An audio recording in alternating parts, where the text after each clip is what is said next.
सदिश तथा संकेतन पद्धति। ठीक है, अब इसमें क्या है, इसमें हम सीखेंगे कि सदिश को वेक्टर्स जो होते हैं उनको कैसे नोटिफाई किया जाता है ना। इंग्लिश में क्या हो, vector and notification of the vector. ठीक है, तो सबसे पहले आप ये जान लीजिए, हम लोग जो मैप पढ़ते हैं या जहाँ भी पढ़ते हैं वहाँ पे ये चीज़ आपको याद रखनी है।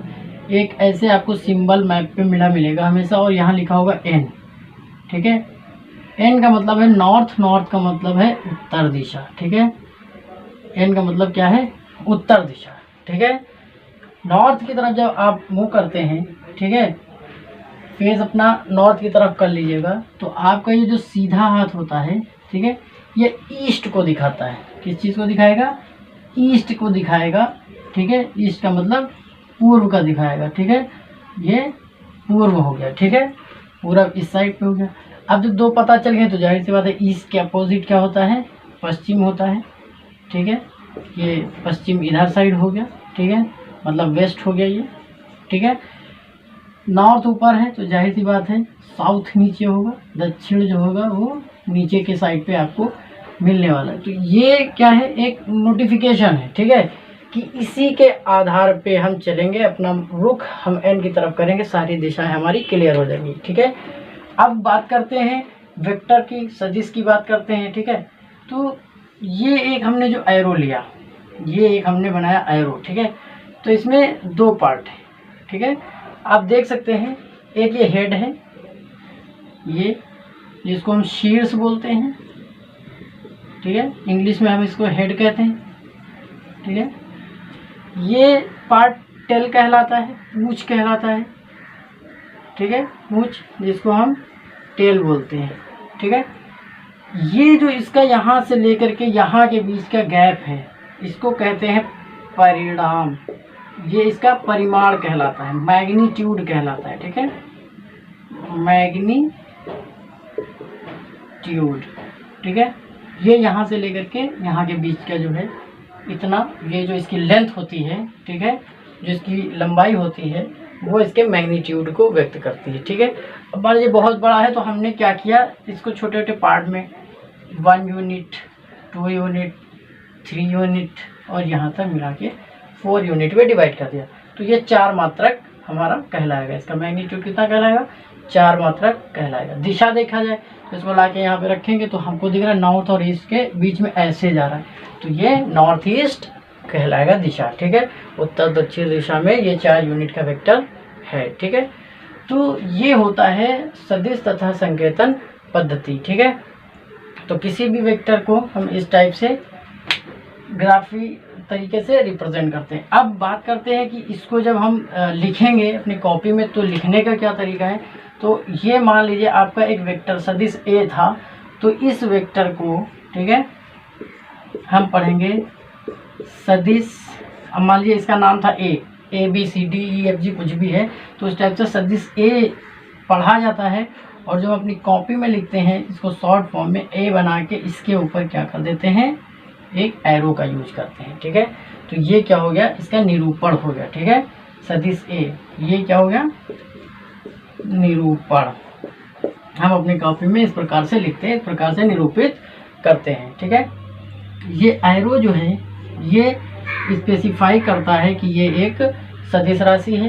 कहीं कहीं पे इसको बोल्ड करके भी लिख दिया जाता है, इसका अर्थ भी जो है क्या होता है, उसका जो है सदिश से होता है। और यदि इसको 2 डंडों के बीच बंद कर दिया जाए, अगर कहीं पे आपको ऐसे लिखा मिल जाए मॉड ऑफ ए, इसको पढ़ते हैं मॉड ऑफ ए। ठीक है, सारणिक के अंदर ए को यदि बंद कर दिया जाता है, ठीक है, तो ये परिमाण होता है, इसका जो परिमाण है उसको रिप्रेजेंट करता है। ठीक है, मॉड ऑफ ए किसको रिप्रेजेंट करता है, परिमाण। ठीक है, ये परिमाण या जिसको हम मैग्नीट्यूड कहते हैं, मैग्नीट्यूड। ठीक है, ये मैग्नीट्यूड को रिप्रेजेंट करता है किसी वेक्टर इसका अगर मैग्नीट्यूड दिखाना है तो हम इस सिंबल का यूज़ करके मैग्नीट्यूड को रिप्रेजेंट करते हैं, ठीक है। अब वो वेक्टर कोई भी हो, बाकी आप ये तो जानते ही हैं, सभी लोग पढ़ चुके, किसी वेक्टर के ऊपर यदि ऐसे कैप बना दी जाए, सिर्फ इसका हेड लेके ऐसे रख दिया जाए, तो इसको हम यूनिट वेक्टर बोलते हैं, एकांक सदिश बोलते हैं। एकांक सदिश ये कहलाता है एकांक सदिश, इंग्लिश में कहते हैं यूनिट वेक्टर, ठीक है।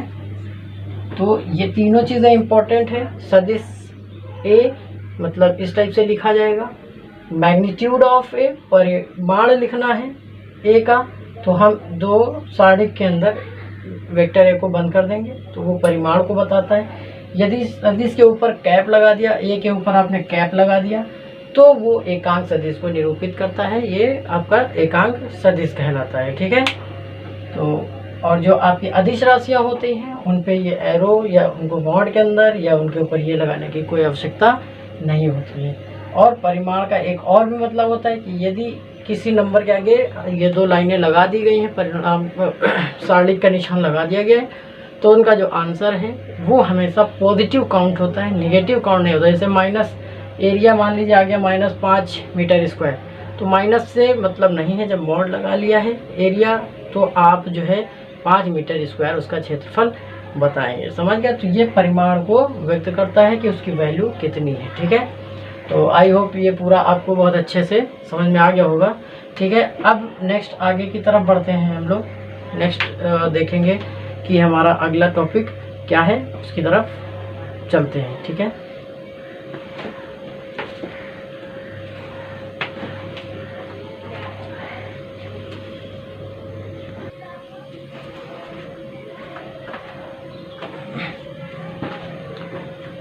ओके चलिए अब हम लोग वेक्टर से संबंधित कुछ परिभाषाओं को देखते हैं, ठीक है। क्या क्या परिभाषाएं हैं वेक्टर्स के अंतर्गत, ठीक है।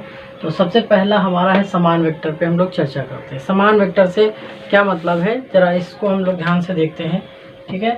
फॉर एग्जांपल आपने एक वेक्टर बनाया ऐसे, ठीक, सेम एक ऐसे बना लिया, एक मान लीजिए आपने कहीं ऐसे बना लिया, ठीक है।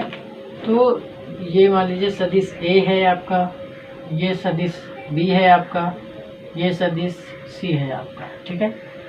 तो ये जो सदिश आप देख रहे हैं तो इनकी दिशा देखिए, ये सेम दिशा में, सारे सेम दिशा में जा रहे हैं, ठीक है। और इनके अगर मैग्नीट्यूड नापिए, ये देखिए, ये देखिए, ये देखिए, तो मैग्नीट्यूड भी सेम, दिशा भी सेम और इनके परिमाण भी सेम। तो ऐसे सारे वेक्टर जो एक ही दिशा में हो, जिनका परिमाण भी एक जैसा हो, वो समान वेक्टर कहलाते हैं। इसलिए हम यहाँ कह सकते हैं ये जो वेक्टर है आपने लिखा सदिश ए, ये बराबर है किसके, सदिश बी के, बराबर है किसके, सदिश सी के। तो ये तीनों सदिश जो है आपस में क्या है, सब बराबर बराबर है, ठीक है। अब मान लीजिए इसको हटा देते हैं, समझ गए होंगे, तो इसको यहाँ से हटा लेते हैं, ठीक है। तो समान वेक्टर इस प्रकार से होते हैं। यही चीज़ अगर हम यहाँ ऐसे बनाएं, ये ए बनाया, ये बी बनाया, ये सी बनाया, ठीक है, और एक हमने ऐसे बना लिया, ठीक है। ये ए है, ये बी है, ये सी है और ये डी है, सब पे एरो लगाएंगे क्योंकि ये सदिश है। अब यहाँ क्या देख रहे हैं, ए बी सी तीनों एक ही दिशा में है, परिमाण में बराबर है। डी परिमाण में तो बराबर है, इसका अगर परिमाण नापा जाए तो सबके बराबर है, परंतु ये इसकी दिशा क्या हो गई, विपरीत हो गई। तो ये डी जो है ये विपरीत वेक्टर है, किस किस का, सबका, क्योंकि ये ए के भी अपोजिट में है। ए का विपरीत वेक्टर कौन है, डी है, माइनस के साथ लगाते हैं। ऐसे अगर हम कहें बी का अपोजिट वेक्टर कौन है, तो डी है, माइनस लगाते हैं, ठीक है।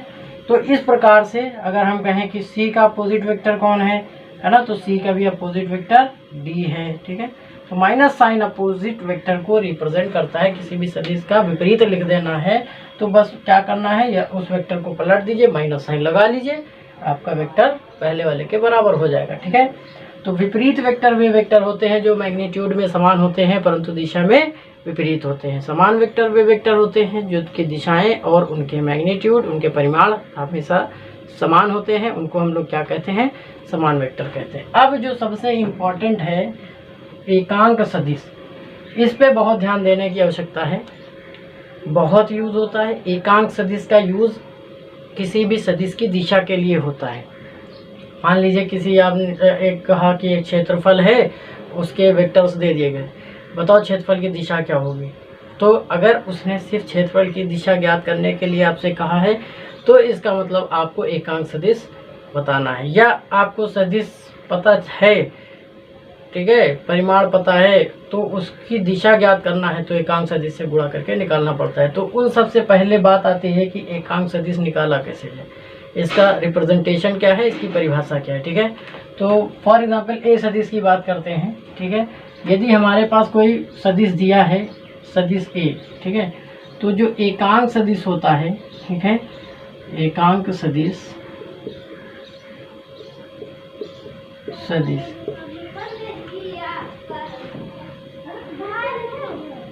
ए का, ठीक है, तो कैसे लिखेंगे, इसका जो सिंबल है एकांक सदिश को लिखा जाता है इस प्रकार से, और इसका जो फॉर्मूला है निकालने का वो ये है कि सदिश को उसके परिमाण से भाग दीजिए, उसके परिमाण से क्या करिए, भाग दीजिए, है ना। तो यहाँ साफ साफ लिख सकते हैं एकांक सदिश वो सदिश होता है जो वेक्टर को भाग दिया जाता है। जैसे वेक्टर ए लिया है सपोज, यहाँ पे इसको भाग दिया जाएगा सदिश ए के परिमाण से। जब आप ऐसा करेंगे तो आपको जो है यूनिट वेक्टर प्राप्त हो जाता है। अब यूनिट वेक्टर का एक रूप है लंबकोणीय एकांक वेक्टर, ठीक है। हम जानते हैं ये हमारा x दिशा है, ये हमारी y दिशा है, y अक्ष है, और ये हमारी z दिशा है, z अक्ष है। तो ये भी एक वेक्टर, x अक्ष भी एक वेक्टर, y अक्ष भी एक वेक्टर, और z अक्ष भी एक वेक्टर है। तो इनके जो एकांक सदिश होते हैं ये एक स्पेशल केस है। इनके एकांक सदिशों का नाम हम लोगों ने अलग अलग रखा है कि x दिशा को रिप्रेजेंट करने के लिए हम लोग जो एकांक सदिश यूज करते हैं वो होता है I। y दिशा में एकांक सदिश यूज करने के लिए हम लोग यूज करते हैं J। z दिशा में एकांक वेक्टर यूज करने के लिए हम लोग यूज करते हैं K। I, J, K जिनको हम लंबकोणीय एकांक सदिश बोलते हैं, ठीक है। तो इनको I cap, J cap, K cap द्वारा निरूपित करते हैं, ठीक है। अब फॉर एग्जाम्पल, अब इनका मैग्नीट्यूड यदि बात करें, देखिए एकांक सदिश का परिमाण हमेशा 1 होता है, ठीक है। तो अगर मॉड ऑफ I निकालेंगे या मॉड ऑफ J निकालेंगे या मॉड ऑफ K निकालेंगे तो इनका जो मैग्नीट्यूड आना है वो 1 आएगा। एकांक सदिश होने के कारण एकांक सदिश का जो मैग्नीट्यूड होता है वो कितना होता है, 1 होता है, ठीक है। अब यदि हम बात करें कि जैसे हमारे पास सदिश ए है, इसको लंबकोणीय एकांक सदिश में व्यक्त करिए, ठीक है। लंबकोणीय एकांक सदिश में व्यक्त करने पर हम ए का मान कुछ इस प्रकार से लिखते हैं। अगर सदिश ए है, ठीक है, तो x दिशा में इसका कोफिशिएंट ax x दिशा के परिमाण को व्यक्त करता है। दिशा दिखाने के लिए I का यूज कर लेते हैं। y दिशा में ay कोफिशिएंट होता है, उसके आगे हम लोग j लगा देते हैं। z दिशा में हम लोग परिमाण को व्यक्त करने के लिए ax लिखते हैं और दिशा के लिए k कैप लगा देते हैं। तो ये एक जो है वेक्टर का लंबकोणीय में रिप्रेजेंटेशन होता है। फॉर एग्जांपल, अगर आपको जैसे एक सदिश f दिया है, उसमें लिखा है 3i - 4j + 2k, कुछ इस प्रकार से होता है। तो इसका अर्थ ये हुआ 3 जो है वो x दिशा में परिमाण है, -4 जो है ये y दिशा में परिमाण है, और 2 जो है वो z दिशा का परिमाण है, ठीक है। कभी कभी हमें बिंदु भी दिए जाते हैं, ठीक है। ये बिंदु के फॉर्म में दिए जाते हैं क्योंकि ये निर्देशांक के कोऑर्डिनेट होते हैं, ठीक है। तो ये दिए जाते हैं तो भी हम लोग सदिश बना लेते हैं। आई होप ये आपको बहुत अच्छे से डिफिनेशंस समझ में आ गई होंगी, ठीक है। तो हम लोगों ने आज कुछ डिफिनेशंस के बारे में सीखा। ऐसे ही शून्य वेक्टर भी होता है, क्योंकि हमें पता है जब हम गुणा भाग करते हैं तो जो सदिश होते हैं, दिशा वाले सदिश, अगर दोनों एक ही डायरेक्शन में हो जाते हैं तो उनका मान शून्य आ जाता है। बट सदिश का मान अशून्य होता है, वो अशून्य होते हैं, परंतु आंसर जो है वो शून्य आता है। तो यहाँ पे ये बात हमें ध्यान रखनी है कि वेक्टर शून्य हुआ है, उसका परिमाण शून्य नहीं हुआ है, ठीक है, थीटा के कारण, ठीक है। तो ये जो इम्पोर्टेंट वाले थे परिभाषाएं वो हमने जो है डिस्कशन कर ली है। इसके बाद हम लोग अपने आगे टॉपिक की तरफ चलेंगे, ठीक है, जिनमें और भी चीज़ें एक्सप्लेन की गई हैं। हम लोग जो है सीखेंगे कैसे वेक्टर्स का जोड़, कैसे घटाव किया जाता है, कैसे उनके गुणा किए जाते हैं। इन तमाम चीज़ों को हम लोग अभी और 1 बाय 1 सीखते रहेंगे।